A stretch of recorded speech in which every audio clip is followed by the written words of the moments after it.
E aí, pessoas, tudo bem? Bom, vocês já estão cansados, né, de ouvir essa mesma coisa, mas eu vou dizer novamente. Lembre-se que esse vídeo você pode ir pausando e pode interagir com o professor, né, online, na hora do horário da disciplina, tá?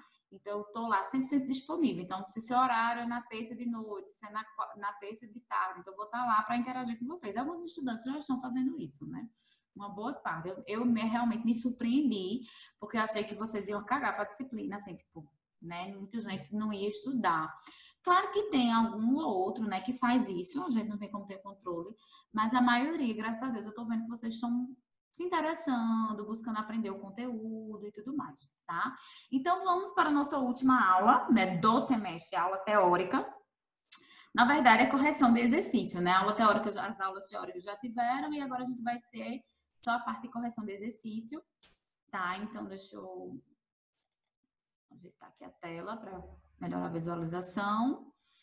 Bom, e aí a gente ficou faltando responder o exercício de doenças hepáticas, né? Gente, lembrando que cirurgias eu deixei, porque como semestre que vem a gente vê cirurgia também, então eu deixei para ficar tudo junto, porque fica mais fácil de aprender, tá? Então, essas questões aqui de cirurgia, da questão 1 até a questão 6, tá? Da 1 a 6, vocês desconsideram, tá? Não precisa responder, que é para o próximo semestre, certo? Bom, e aí então a gente vai focar agora nas questões de hepática, certo? Bom, então aqui, basicamente, aqui na 7ª questão tem dizendo assim, qual a recomendação para encefalopatia hepática grau 1 e 2 para energia e macronutrientes? Acho que tem um slide, assim, que eu acho que é um dos mais importantes da aula, que resume bem essa parte de doenças hepáticas, tá? Tá? Então, aqui, encefalopatia hepática, né?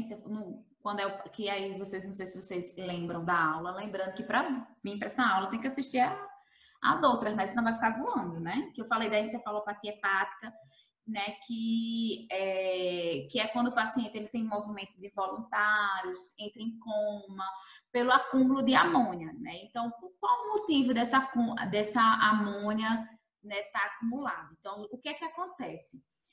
Quando a gente não metaboliza proteína, porque a proteína ela tem um grupo amino, que é o NH3. Esse grupamento amino, isso na composição do aminoácido tem o NH3, que eu acho que eu até mostrei no Stories. Eu botei com aminoácido, tinha NH3, né? E aquilo ali vai para o ciclo da ureia para ser metabolizado. Então, esse NH3, que é o grupamento amino do aminoácido, né, ele vai se transformar em NH4. NH3 se transforma em NH4, que é, ou seja, o grupamento amino se transforma em quem? Em amônia. E essa amônia, ela é metabolizada no ciclo da ureia. E ele vai para o ciclo da ureia para ser excretado na urina. Ponto. É tóxico a amônia. Tá? E o que é encefalopatia hepática? É quando esse ciclo da ureia não está funcionando muito bem e faz com que acumule essa amônia, que é tóxica, no organismo. E aí ele vai dar o quê? Coma, o paciente fica como se ele estivesse convulsionando, movimentos involuntários. Então, ele tem um quadro de encefalopatia hepática. Tá? Por isso que até eu coloquei lá, né? Me disse, vamos colocar o whey para cima aí sem a recomendação nutricional. Seja ela para hipertrofia, que é de 1,7 a 1,8 gramas por quilo de peso, o máximo que você usa para um atleta é 2 gramas por quilo de peso. Então, para o paciente hepático também não é diferente. A gente tem que usar, de fato, as recomendações proteicas, que no caso para essa encefalopatia grau 1 e 2 é de 1,2 a 1,6, ela é hiperproteica, né? Gramas por quilo de peso. Então, você tem que colocar essa quantidade, porque se você coloca, por exemplo, 1,7 para esse paciente, 1,8 gramas por quilo de peso. Você coloca proteína a mais, a proteína na sua composição, ela tem um grupamento amino e que vai acumular mais ainda o quê? Amônia. Isso vai ser ruim para o paciente, tá? Então, quando a gente consome proteína em excesso, o que é que no indivíduo normal, o que é que acontece? Essa amônia, você vai liberar mais amônia no xixi, ou seja, vai ter um xixi caro, né? E o que sobra sempre é o quê? Carboidrato, é o carbono, hidrogênio e oxigênio, que isso aí é o quê? Carboidrato. Vai formar glicose pela gliconeogênese.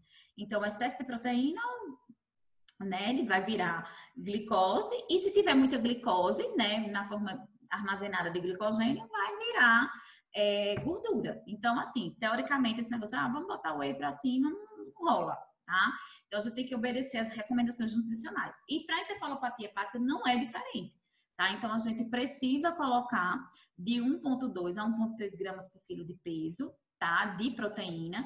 E a dieta, ela é hipercalórica, tá? Ele precisa de mais energia, né? Então, de 25, o mínimo é 25 e o máximo de 20 quilocalorias por quilo. Então, tem esse cuidado de aprender a calcular o VET do paciente, porque geralmente eu peço como calcular o VET do paciente com encefalopatia, né? Qual é a energia do paciente, a energia mínima com o paciente com encefalopatia grau 1 e 2. Aí você bota de 25, né? O mínimo é 25 e multiplica pelo peso, tá? Que é assim que se calcula o VET. Lembra que é calorias por quilo? Tá? Então, é basicamente isso. Agora, se eu pedir para você calcular a energia do paciente, né, o máximo que ele precisa com encefalopatia grau 1 e 2, você vai pegar 40 e multiplicar pelo peso dele, né? Então, é basicamente isso, certo? Então, essa é a recomendação de encefalopatia hepática grau 1 e 2, é uma dieta 1,2 a 1,6, né? É hiperproteica. Por que hiperproteica? Gente, porque esse paciente, ele está em catabolismo, né? Tá em quebra. E aí também é por conta disso, e ele precisa de uma maior energia por conta também desse catabolismo. Então, ela é hiperproteica, ela é hipercalórica. Lembrando que o mínimo é normoproteica e o mínimo é normocalórica, certo? Bom, respondi a questão. Volta para cá. Qual a recomendação nutricional para a encefalopatia grau 3 e 4, né? Bom, aqui nessa situação, vamos voltar para cá. Ih, você mandando tudo. Espera aí. Achei. Na encefalopatia, o acúmulo de amônia é mais. Na encefalopatia hepática, né? O acúmulo de amônia é muito maior do que do que geralmente acontece. Então, por exemplo, na encefalopatia hepática grau 1 e grau 2, ainda tem o ciclo da ureia em menor quantidade, mas ainda funciona de maneira significativa. Mas no grau 3 e 4, esse ciclo da ureia não está funcionando muito bem, tá? Então, por isso que a dieta é hipoproteica, né? Então, por quê? Porque o acúmulo de amônia aqui é maior. Então, como é que eu faço para não acumular amônia no paciente? Numa dieta hipoproteica. Então, você usa de 0,6 gramas por quilo de peso, né? Então, gramas por quilo de peso. Então, pega 0,6 e multiplica pelo peso do paciente e você vai encontrar o quanto de proteína você vai dar para o paciente, né? E 0,5 gramas por quilo de peso de quê? De BCAA, que é os aminoácidos de cadeia ramificada, tá? Que são os aminoácidos que não vão para o fígado, né? Então, a gente viu na aula que nessa situação, ele é melhor, porque como o fígado tá ruim, né? Não tá podendo receber nutrientes, então, quando o alimento vai direto para o músculo, melhor ainda, que é o caso do BCAA. Por isso que ele é muito utilizado nas academias, né? Porque é um aminoácido que vai para o músculo para o objetivo de hipertrofia. Agora, uma pena porque, assim, no BCAA, se você for ingerir ovos, leite, né, e carne, você tem muito mais aminoácido de cadeia ramificada do que o próprio suplemento BCAA. Então, assim, para mim, eu acho insignificante esse suplemento se você tem uma boa ingestão desses alimentos. Só que para esse paciente, ele não pode ingerir esses alimentos em grande quantidade, né? Por quê? Porque lá tem também aminoácido de cadeia aromática, né? Então, não é indicado para esse paciente nessa situação, né? Ele poderia o quê? Como a gente mostrou aqui na aula, né? Ele poderia aqui o quê? A gema de ovo, né? Mas eu não consigo fazer isso, assim, né? Aqui até você consegue a gema de ovo, né? Que seria que na verdade assim, na verdade ele poderia comer o ovo sem a gema, né? Então, o que seria esses aminoácidos de cadeia que eu disse que tem o aromático e o ramificado, né? Então, o que seria o aromático? Seria exatamente esse, a gema de ovo, a carne, né, o queijo. Mas isso aí, gente, nos alimentos a gente não consegue isolar, mas no suplemento, no BCA, você consegue isolar. Então, para esse paciente, BCA é excelente. Porque meio que você só tem lá a leucina, a leucina e a valina. Eu não tenho porque esses alimentos, ele além de ter cadeia, aminoácidos de cadeia ramificada, ele também tem aromática. E a gente só quer ramificado, né? Então, no suplemento, a gente consegue deixar só os ramificados, tá? Bom, mas a pergunta não foi isso, né? Então, a resposta seria: quanto de proteína? Seria de 0,6 gramas por quilo de peso, mais 0,5 gramas por quilo de peso de BCAA. Energia é de 25 a 40 quilocalorias por quilo, tá? Então, no mínimo de 25 e o máximo de 40, tá? Igual que tem aqui no... A energia é a mesma da encefalopatia hepática, né? De grau 1 e 2, o que muda é a proteína, que quanto maior o grau né, o grau 3 e 4 de encefalopatia, menor tem que ser a quantidade de proteína. Por isso que cai aí para 0,6. Bom, respondido a questão. Cite 4 características da fisiopatologia da encefalopatia hepática. Então, aqui tem um slide que resume, né? Que é o acúmulo de amônia, e esse acúmulo de amônia se torna tóxico para as células da glia, que até eu expliquei na aula que essas células da glia, elas servem de sustentação e de alimentação, né, para os neurônios. Então, ela é importante para que ocorra a propagação dos impulsos nervosos, então por isso que o paciente perde os movimentos, né, voluntários, né, dos membros superiores e inferiores. Além disso, ocorre esse acúmulo de amônia, aumenta os radicais livres, ou seja, gera um estresse oxidativo. Ele altera a produção também de ATP, né, pelo cérebro, então ocorre uma redução de energia, né, por isso que a dieta é hipercalórica, porque ocorre uma alteração na produção de ATP e inibição das enzimas, né, então, ou seja, para gerar energia, essas enzimas que geralmente geram energia, elas também são inativadas justamente por essa amônia ser extremamente tóxica, tá? Bom, respondido. Então, seria essa a resposta. Isso todo ano cai na residência, tá? Qual é a fisiopatologia, o que acontece com o paciente que tem... Então, é bom dar uma decoradinha nessas frases aí. Tá? Eita, tô no exercício errado. Volta pra cá. Bom, com exceção da encefalopatia, quais os tipos de doenças hepáticas, né, hepatopatias que existem, como deve ser em relação à energia e macronutrientes, tá? Então, a resposta, gente, eu vou mostrar aqui para vocês que tá nesse slide aqui. Cuidado, tá? Porque eu botei várias recomendações, mas você tem que se concentrar, porque eu tenho que mostrar para você todas as que existem, mas é bom você se concentrar nas melhores, tá? Mas, assim, essa daqui, essa recomendação de energia, carboidrato, lipídio e proteína, que tá aqui nessa imagem, ela é para, no caso de doença gordurosa alcoólica e não alcoólica, tá? Se você não lembra o que é isso, volta para a aula lá. Então, se a doença for gordurosa, alcoólica ou não alcoólica, usa-se quanto de energia? Depende do peso. E lá a gente viu na aula que a gente usa de 25 a 30 para normocalórica, acima de 30 para hipercalórica, desnutrido, de 30 a 40, e quando for obeso, de 20 a 25, né? Então, pega 20 e multiplica pelo peso para achar aí o VET desse paciente. Então, a energia, ela vai depender do peso do paciente. Tá? Carboidrato vai ser norma de 45 a 65, né, por cento. Lembrando que açúcar, no máximo até 5%, é o que eu digo. Quem é melhor, adoçante ou açúcar? É o SUS falando mal lavado, né? Mas se for para escolher o adoçante artificial e o açúcar, melhor o açúcar.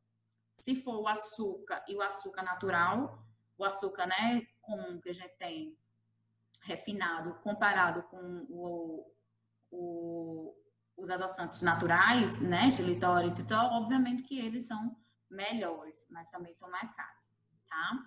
Mas aqui tá falando do açúcar refinado, até 5% do VAT.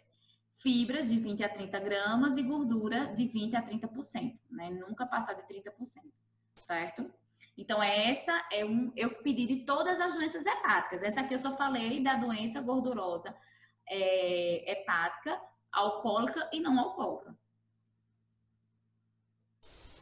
Aqui nós temos aqui nós temos a da hepatite. Então, no caso da hepatite B e C, a gente usa o quê? A energia de 25 a 40. Então, faça um esqueminha, né? Aí no seu papel, para colocar todas as doenças hepáticas, a energia e o quanto de carboidrato, lipídio e proteína. Até porque quando você for para o estágio, aí você pegar pacientes nessa situação de hepatite, você já tem essas recomendações fáceis, né?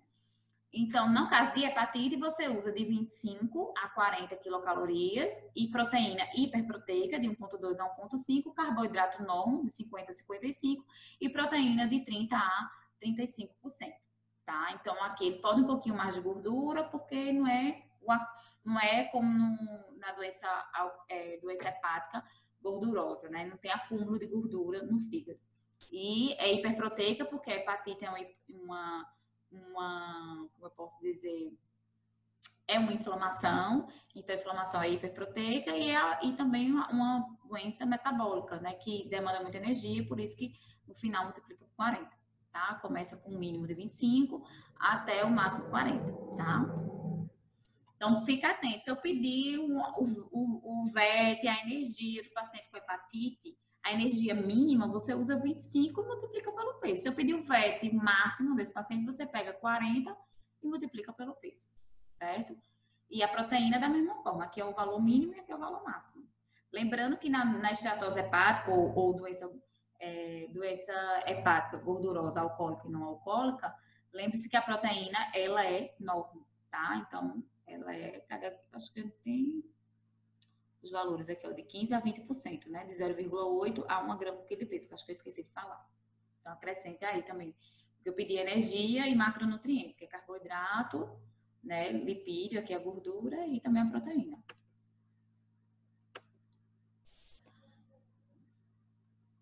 Bom, vamos para lá. Sim, aí a outra doença hepática que ficou faltando para você botar aí no esqueminha é o da cirrose, né? Então, a cirrose, ele pode ser compensada, né? Ou descompensada. Então, vai depender se ele tem desnutrição, tá? Então, se ele tiver desnutrição, aí você usa de 1,5 a 1,8 gramas por quilo de peso e proteína, energia de 30 a 50 quilocalorias, né? Carboidrato 72% e lipídio 28%. Paula, por que é tão alto esse valor de carboidrato? Porque, gente, esse paciente ele tem muita hipoglicemia. Porque, veja, quem não deixa a gente estar, por exemplo, agora a gente não está tonto, né? A gente não está tendo hipoglicemia.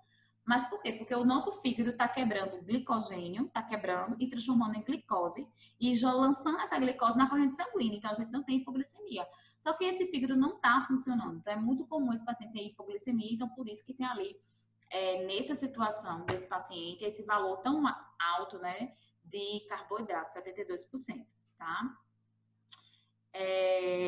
E no caso de lipídio, 28%. Isso se ele for desnutrido. Se ele não for desnutrido, tiver compensado, que ele não está desnutrido, essa colestase, gente, é quando ele tem uma doença na vesícula biliar, né?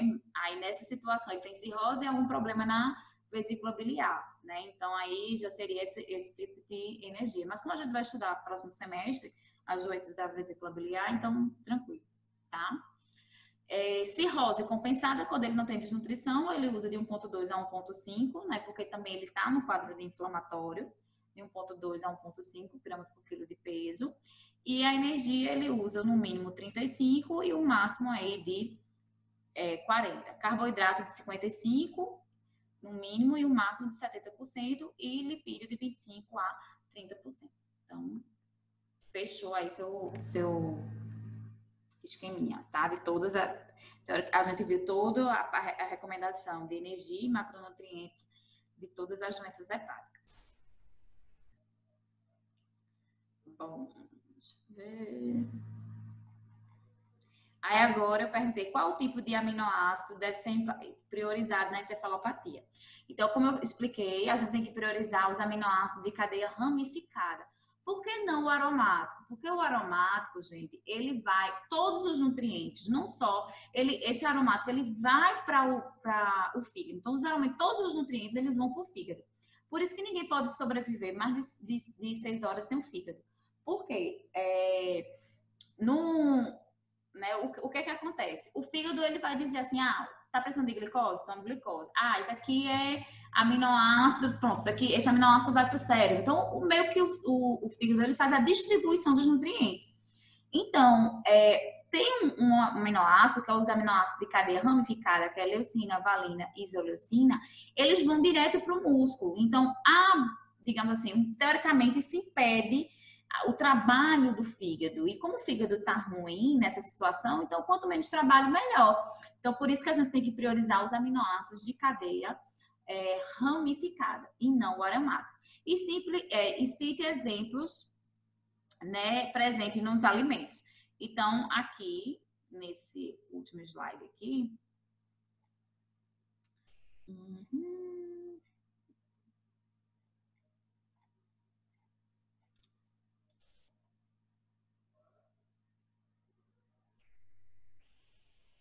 Então, aqui são os aromáticos: gema de ovo, o queijo, o frango e a carne, né? Carne de vaca, porco, frango e derivados. E aqui tá os aminoácidos de cadeia ramificada, né? Os aminoácidos de cadeia ramificada. Então, o que é que a gente tem? Aqui é a cadeia aromática e aqui é a cadeia ramificada. Então, aqui a gente tem os vegetais, os cereais, né? A base da pirâmide, né? Que é os carboidratos, e depois o segundo nível da pirâmide, que são as frutas, né? E hortaliças. E aí, no terceiro nível da pirâmide, a gente tem o quê? A sardinha, os peixes, né? E entra a parte de soja também, das lentilhas, né? Das leguminosas, do grão de bico, feijão, tá? Entra também nessa parte. Então, entra como aminoácidos de cadeia ramificada, mais o suplemento BCA, porque lá ele tem isolado só esses aminoácidos de cadeia ramificada, tá? E lembrando, respeitar sempre as recomendações que a gente trabalhou, tá? Gente, não tem aqui, mas eu gostaria de falar, porque foi uma coisa que eu esqueci de falar na aula, que é a recomendação. Deixa eu mostrar para vocês. Aqui. Que é a questão do paciente transplantado, né? Que é porque assim, eu acho que eu fiquei tão desanimada porque eu nunca tratei um paciente com após o transplante. Eu já trabalhei com ele no pré-transplante, mas depois do transplante eles morrem dentro do bloco cirúrgico. Aí eu acho que como eu nem uso muito isso na prática, acabei esquecendo, tá? Mas aí eu vou falar porque existe pacientes, né, que sobrevivem, né? Eu, infelizmente, nunca tive sorte, mas existem, né? Então eu vou falar. Bom, em relação ao transplante hepático, então quando ele perde, né? Então vocês sabem muito bem que, deixa eu mostrar aqui uma figura.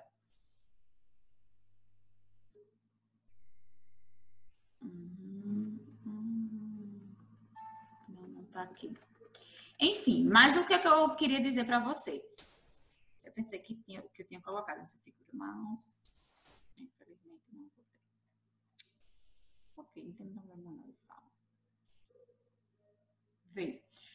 É o seguinte, então, o que é que vai acontecer com o fígado desse paciente? Então, começa esse processo inflamatório, né, essas interleucinas. E aí, essa interleucina, ela vai estimular uma célula chamada ITU, né? Então, esse ITU vai estimular também a produção de fibrose, né? Ou seja, tecido conjuntivo. Então, o tecido vivo, que era o hepatócito, a célula viva, vai se transformar em tecido fibroso, a ponto de que todo esse fígado, ou parte desse fígado, fique com células mortas, que é fibrótica. E aí, se ele tá fibroso, esse tecido, né, seja por acúmulo de gordura, né, seja por conta de um vírus, né, então, quando ele fica cheio de tecido conjuntivo, o que acontece? A gente tem que esse paciente tem que fazer um transplante, né? Então, ele tem que, porque ninguém sobrevive sem fígado. E aí, gente, quando ele tá no pré, o que é que a gente vai colocar? A gente vai colocar uma dieta hipercalórica e uma dieta hiperproteica. Por quê? Porque a gente vai preparar ele para a cirurgia, para cicatrização. Então, geralmente, às vezes eu tenho paciente que chega com albumina de 2,8. Então, a gente sabe que o mínimo é 3,5. Então, esse paciente, eu já faço uma dieta hiperproteica, já rico em aminoácidos BCA, de cadeia ramificada, para que quando ele for fazer a cirurgia, ele consiga resistir, né? E não só resistir em relação à proteína, que dessa questão da imunidade, mas também dele cicatrizar após a cirurgia. Então, o que é que eu indico? Né? Uma dieta hiperproteica de 1,5 a 1,2 gramas por quilo de peso e uma dieta hipercalórica, justamente para preparar ele, para que ele tenha uma reserva de energia e tenha proteína suficiente para que ele consiga cicatrizar, porque aí ele vai precisar de mais proteína para cicatrização. Isso, aí pronto. Então, aqui é quando ele se interna e aí eu faço a anamnese e aí eu já vou me despedindo, porque esse paciente, eu já fico triste fazendo a NRS, porque eu sei que ele vai morrer. Mas digamos que ele volte do bloco cirúrgico e resistiu. Aí o que é que vai acontecer? A gente vai iniciar essa dieta aqui, que é o pós-transplante imediato. Essa dieta aqui dura 30 dias, tá? É os 30 primeiros dias. Então, a gente bota de 30 a 35 quilocalorias por quilo e de 1,3 a 1,2. Então, a gente ver uma dieta hiperproteica e hipercalórica nos primeiros 30 dias, que é para cicatrização, recuperação da cirurgia. Tá? Depois de 30 dias, que a gente diz que é o pós-transplante tardio, a gente usa de 25 a 35 calorias, que ainda é uma dieta hipercalórica, né? E coloca uma dieta normoproteica, porque assim, aqui, gente, ele já teoricamente cicatrizou o suficiente, mas como ele tem esse fígado novo, então ele vai trabalhar muito nesse fígado novo, ele vai, como eu posso dizer, ter uma demanda energética muito grande. Então, por isso que a dieta permanece hipercalórica. Porém, a cicatrização depois de um mês, a gente espera que já esteja cicatrizado. Então, por isso que vira, né, 1 grama por quilo de peso. Então, após o transplante, você tem que saber se é tardio ou imediato, porque isso vai mudar a energia e vai mudar também a proteína. Lipídio é como eu disse para vocês, até 30%. Para não errar, todas as doenças hepáticas, bota no máximo até 30%, tá? Carboidrato é normal, de 45% a 60%, né? E vitaminas e minerais de acordo com a DRI, né? A RDA da DRI. Deve usar a RDA da DRI. Vocês sabem que a DRI é a RDA, é a R, o L e a I. Só a DRI, elas são esses 4 componentes. Mas desses 4, vocês vão usar a RDA para bater cardápio, tá? Então, só digitar lá. RDA, DRI, no Google, bota lá. RDA, DRI. Micronutrientes, aparece essa porrada, todos, né? Todos os micros. Tá? E restrição de sal aí de 3 gramas, né? De sal dia, né? No máximo. Bom, uma questão muito importante é que esse paciente, gente, após o transplante, eles fazem uso de imunossupressores, que são medicamentos à base de cortisol, para que ele não rejeite esse fígado novo, né? Que ele acabou de receber. Então, esses imunossupressores, tenham muito cuidado, porque muitas vezes ele vem com diabetes, né? Porque como ele tem muito cortisol, e cortisol induz a fome, esse paciente pode evoluir com diabetes, hipertensão, dislipidemia. E aí, nessa situação, a gente vai ter que tratar essas doenças isoladamente, que aí a gente vai estudar isso no próximo semestre. Diabetes, hipertensão, hipercolesterolemia, hipertrigliceridemia. Então, nem se estresse agora. No próximo semestre, a gente vai estudar detalhadamente isso, tá? Deixa eu ver se ficou mais alguma questão aqui. Não, acabou, tá? Então, doenças hepáticas, finalizamos. Então, vamos corrigir nosso último exercício do semestre, que é das alergias, tá? Então, como deve ser a dieta de um paciente diagnosticado com a PLV, que não amamenta.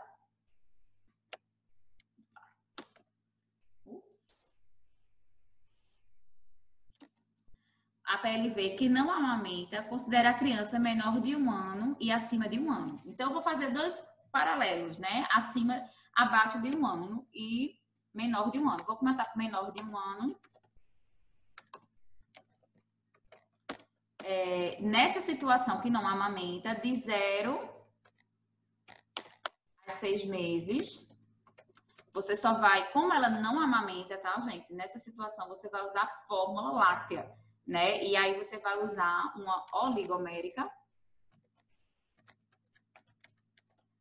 que até falei na aula, né? O que é Pregastimil ou Pregomin, para resolver 80% dos casos dessas alergias, e se não resolver, você vai para a oligomérica.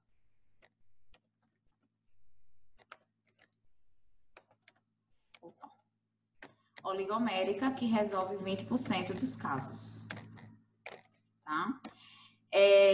De 6 até 7 meses,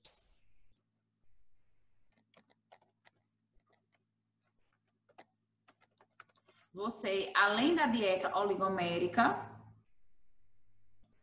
vou botar aqui que é a maioria dos casos, tá? Oligomérica, mas tenha cuidado, que às vezes tem paciente que só vai no aminoácido mesmo, que é aqui, eita, monomérica, né? Não escrevi errado. Tá, então tenha cuidado. Bom, aí você pode iniciar a alimentação complementar, né?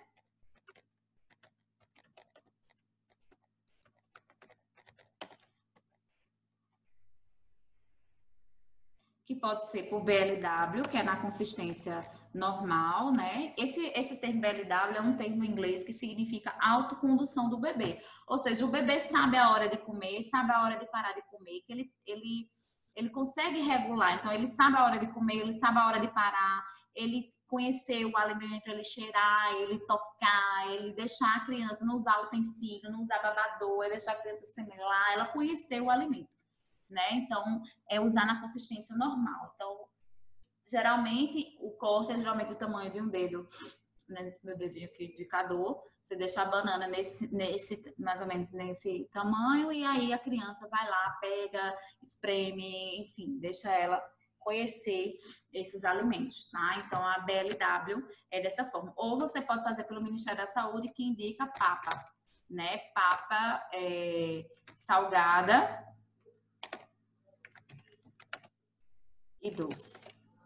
Né? Lembrando que com 6 meses são 2 doces e uma salgada. Né? E se for 7 meses, você faz duas salgadas e 2 doces. Né? Que aí essa papa salgada eu ensinei a fazer lá na aula. Tá? Vai lá para a aula se não lembra. E a papa doce é só fruta e machucar, né? Certo? Vai lá para a aula que eu explico direitinho.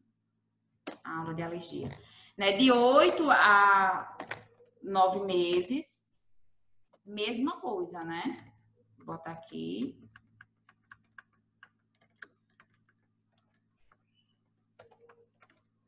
Mesma coisa, só o BLW, só que aqui a consistência não vai ser mais papa, né? Vai ser o quê? Branda, né? Pelo Ministério da Saúde, né? Ou você pode deixar no BLW, desde os 6 meses, certo? Branda é tudo muito cozido, não vai ser mais amassado aqui na forma de purê e papa. E é doce, 2 doces aqui e 2 salgadas. Lembrando que os outros horários é leite, tá? Para essa criança, oligomérica ou monomérica, certo?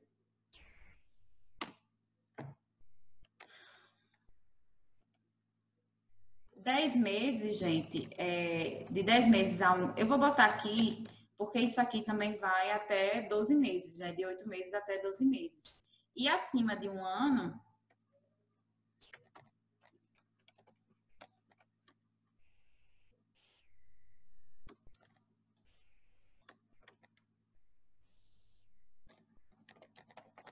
acima de 12 anos, ele continua recebendo a dieta oligomérica ou a monomérica, mais a alimentação da família, na consistência normal da família.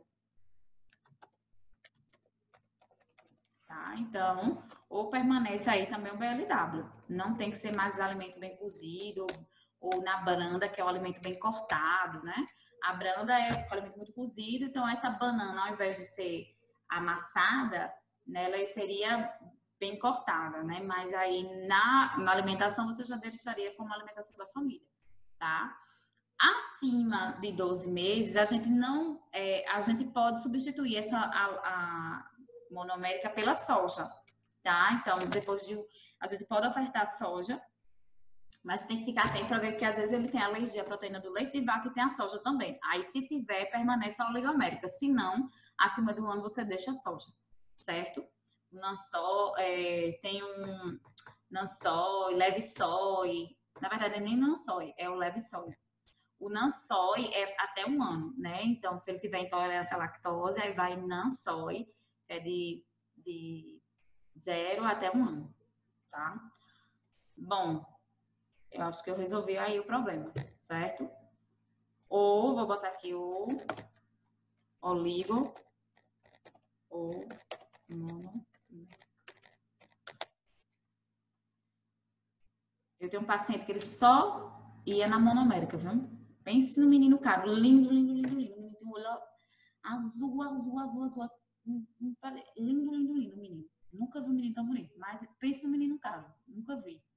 Mas isso funciona, né? Como eu falei pra vocês, isso funciona no SUS, tá? Isso aí, alergia, assim, o negócio anda. Qual a fórmula láctea indicada na primeira tentativa, gente? A dieta o quê? Oligomérica, né? Então, primeira tentativa, a resposta seria essa, que aí é o Pregomil e o Progestimil, que a gente tem de opção no mercado. Tem outros também, né? Mas é porque esses são os mais famosos. Qual a fórmula láctea indicada na segunda tentativa? Nesse caso, desse menino lindo, lindo, lindo, que a gente colocou, né, Progestimil, Pregomil, e ele continuou com diarreia, com sangue escambalacho, aí você vai para monomérica, que é o Neocate e alfarreta. R$500 essa lata, somente. Caso a genitora amamente, eita, que coisa boa, né? Aleitamento materno. Caso ela dá de mamar uma criança com a PLV, quais os cuidados? A gente vai fazer o que com essa mãe? Exclusão.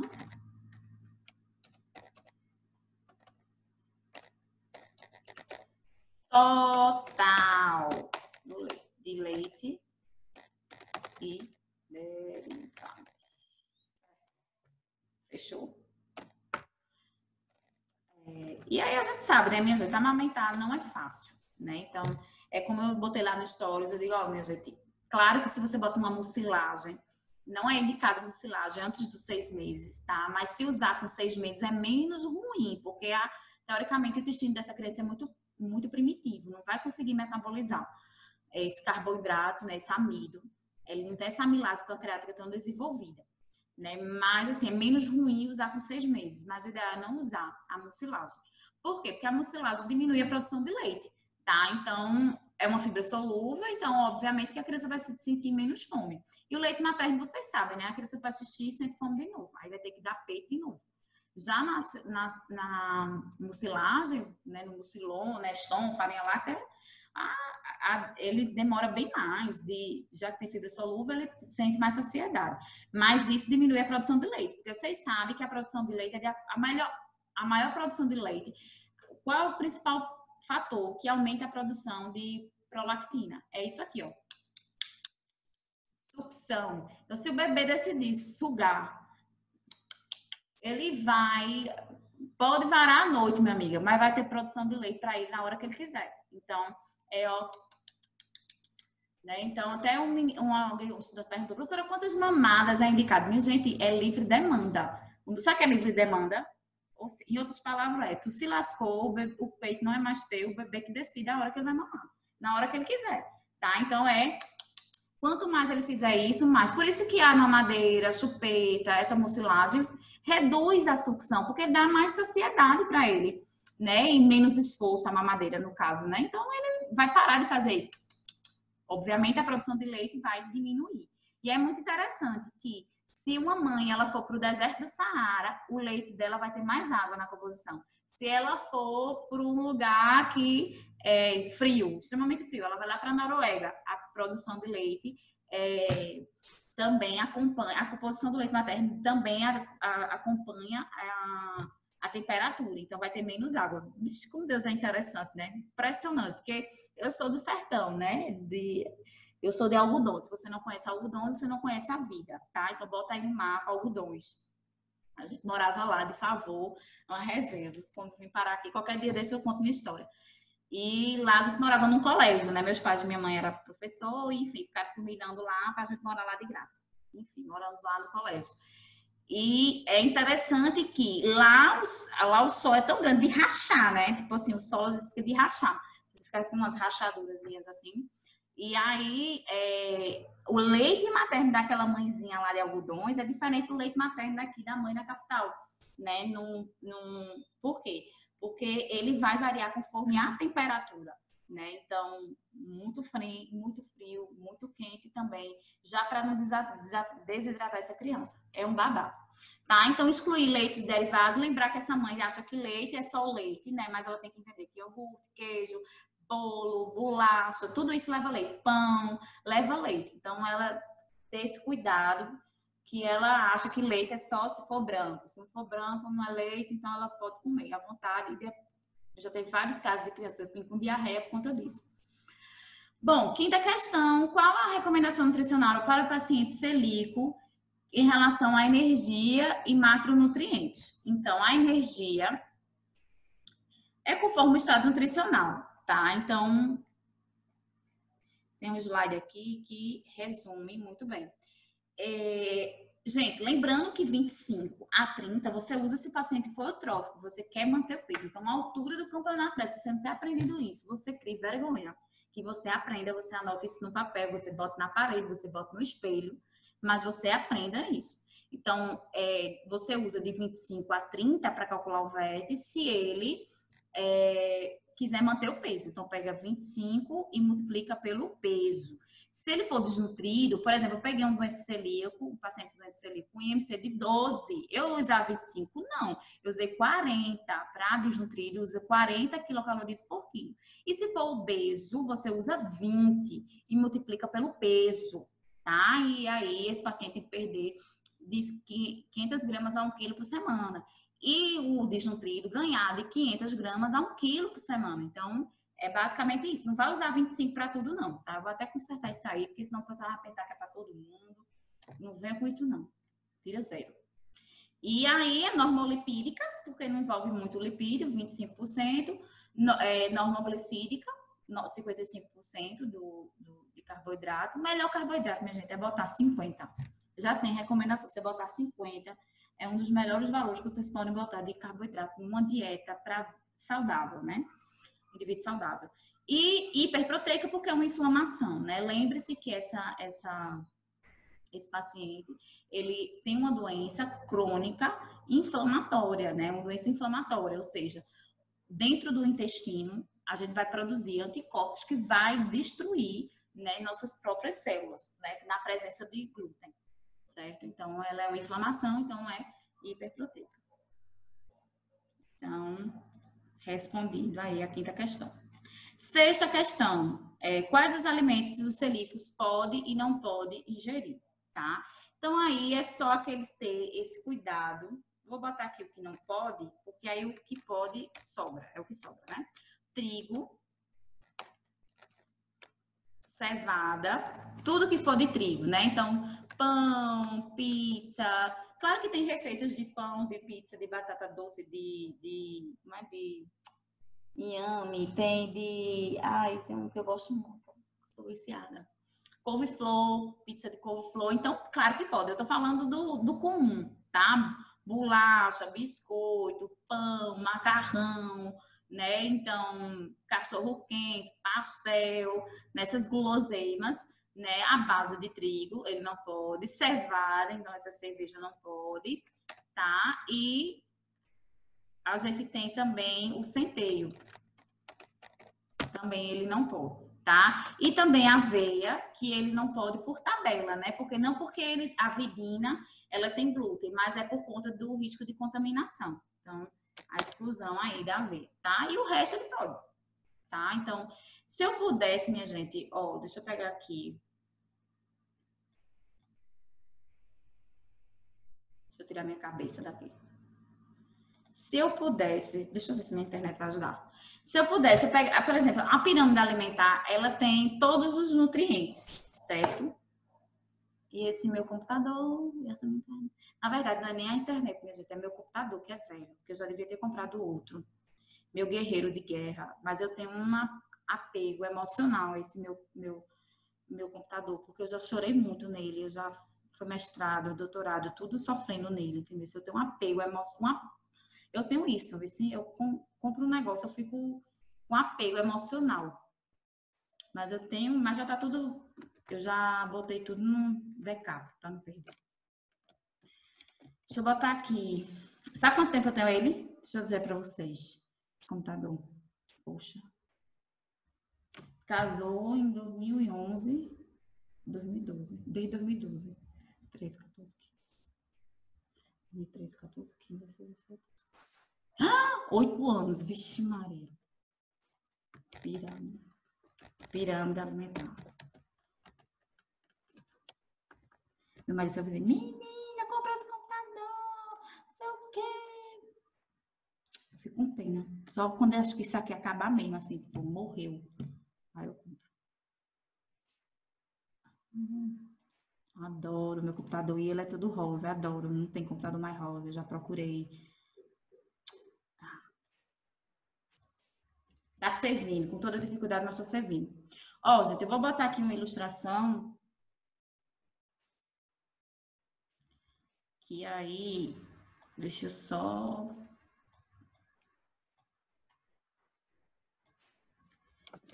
Bom, vamos embora. Bom, aqui eu gosto da pirâmide porque tem todos os alimentos, né? Todos os grupos de alimentos. Então, se eu pudesse fazer um sinal de trânsito, eu vou fazer um sinal de trânsito.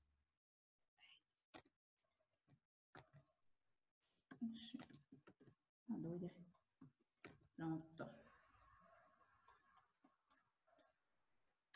Aqui, qual o alimento que você colocaria em vermelho? Que é que você tem que ter atenção máxima, né? Então, cadê as cores?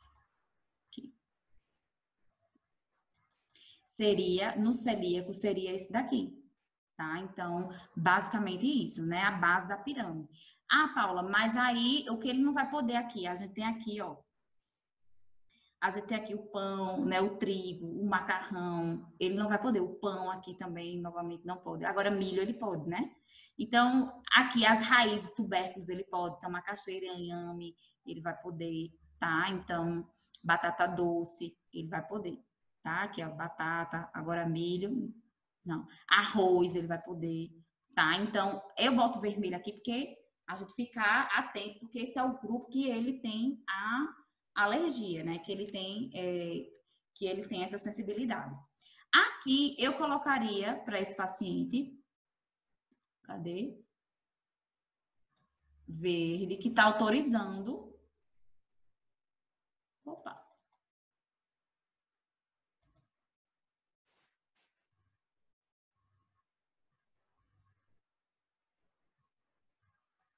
Cadê o verde? Tá? E aqui também, né? Verde. Oxi, mudou a cor, foi? Mas tá. Peraí. Tá? Então, basicamente isso. Certo? Então, basicamente assim, eu já meio que falei o que ele podia e que não podia. Certo? E tem os substitutos, uma coisa que eu gosto de falar, que é os substitutos, né, do trigo. O que é que ele pode usar, né, como substitutos? Aí, já que esse glúten, ele ajuda nesse processo de elasticidade, né? Então, tem umas opções aqui, deixa eu mostrar aqui para vocês. Que é a quinoa, cadê? Mandioca, de milho, farinha de milho. Tem um slide, não sei onde é que eu botei isso. Deixa eu ver se acha aqui. Painço, aqui achei. Então, aqui a farinha de milho, a batata, o arroz, né, a soja. Então, por exemplo, tem macarrão de arroz, né? Tem a soja, a tapioca, araruta, amaranto, quinoa, painço, o teff e o trigo mourisco, que pode ser um substituto aí como eu posso dizer, desse glúten que tem essa ação, né, de ajudar na elasticidade dos alimentos, certo? Pronto, fechamos. E por último, fenilcetonúria, que até um estudante perguntou, professora, vai ser uma dieta hipoproteica? Não, minha gente, ela é normoproteica. Só que você vai ter que bater sem, na verdade, bater com a recomendação, né, de fenilalanina para esse paciente, né? Então, por exemplo, aqui eu não mostrei essa tabela aqui para vocês, então vocês vão ter que usar o máximo de fenilalanina, o máximo de tirosina, de proteína e de energia. Isso aqui é os valores de água. Então, de acordo com a faixa etária e o sexo do indivíduo, tá? Então, não pode ultrapassar esses valores aqui. Tá? Então, é isso que vai comandar. E geralmente nos softwares, quando você vai fazer a dieta, geralmente ele já diz, ó, seu cardápio, você tem a opção de ver o quanto que tem já de fenilalanina, de tirosina, enfim. Tá? Bom, qual é o tratamento, né? Então, primeiro, é exclusão do aspartame, né? E outra coisa também, eu vou pegar esse mesmo exemplo. Esse mesmo exemplo aqui, vamos ajeitar essa pirâmide para um paciente que é com fenilcetonúria. Então, o que é que eu faria aqui? Essa base da pirâmide, o que é que eu deixaria de verde? Tá? Então, o que é que eu deixaria de verde? Essa parte aqui de frutas e hortaliças, certo? Para o tratamento do paciente. Aqui eu colocaria em vermelho, porque você vai ter que controlar a quantidade, né? De acordo com aquela tabela que eu mostrei para você. E aqui eu colocaria amarelo,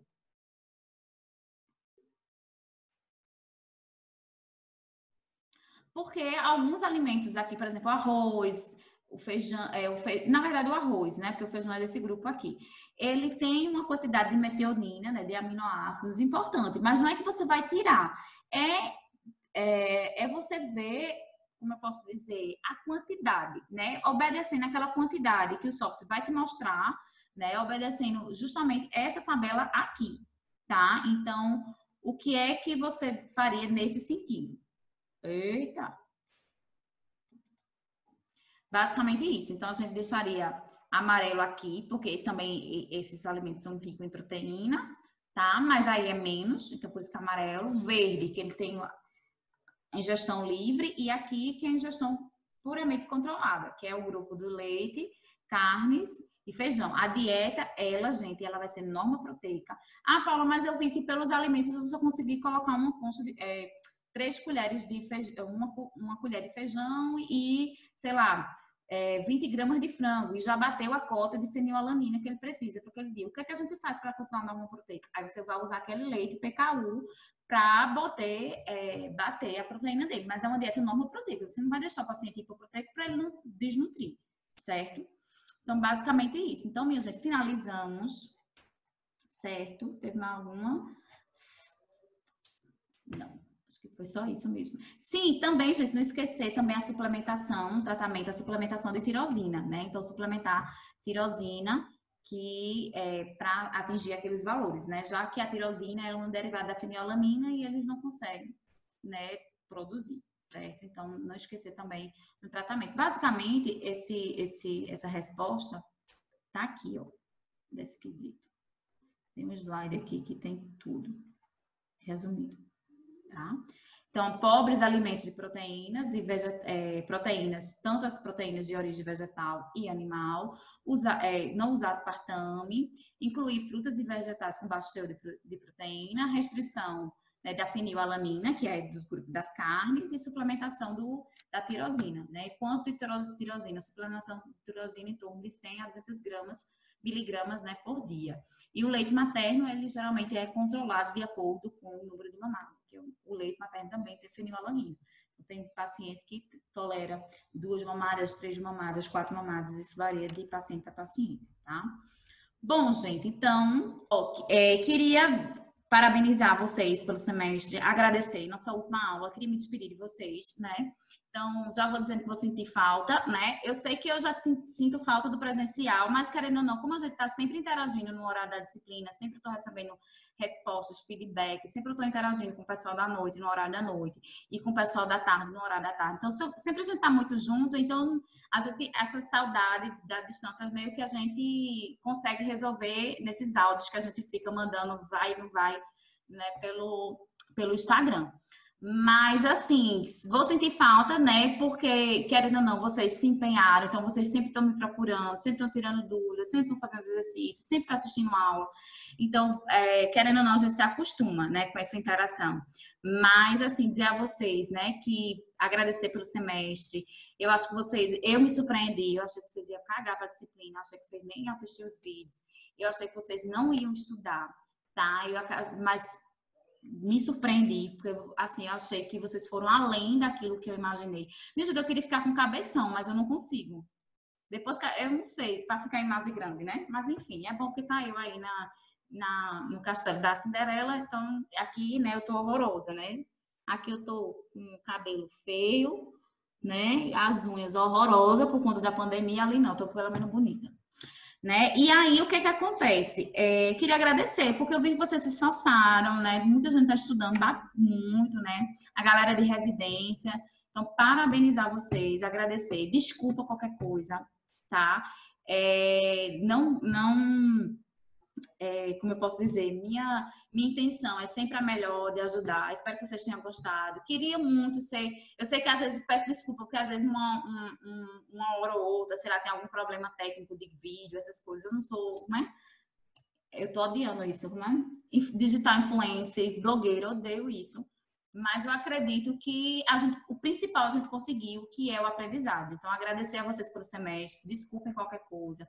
E boas férias, boa prova. A prova tá água, né? Pelo amor de Deus. Ridícula a prova, tá ridícula.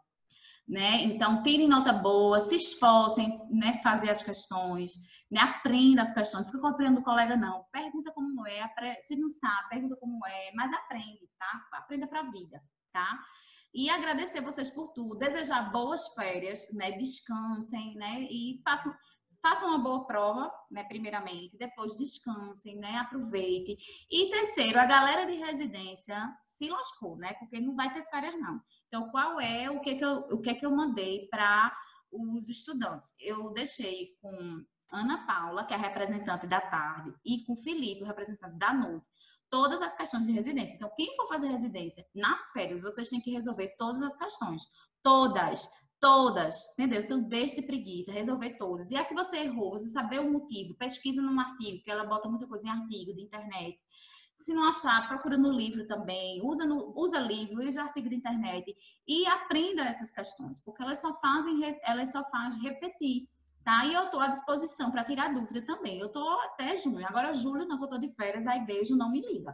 Mas até junho eu estou aqui. Mas no próximo semestre, em agosto, vou estar disponível, se Deus quiser, né, para atender vocês. Porque eu acho que meu pós-doc vai ser adiado por conta da pandemia.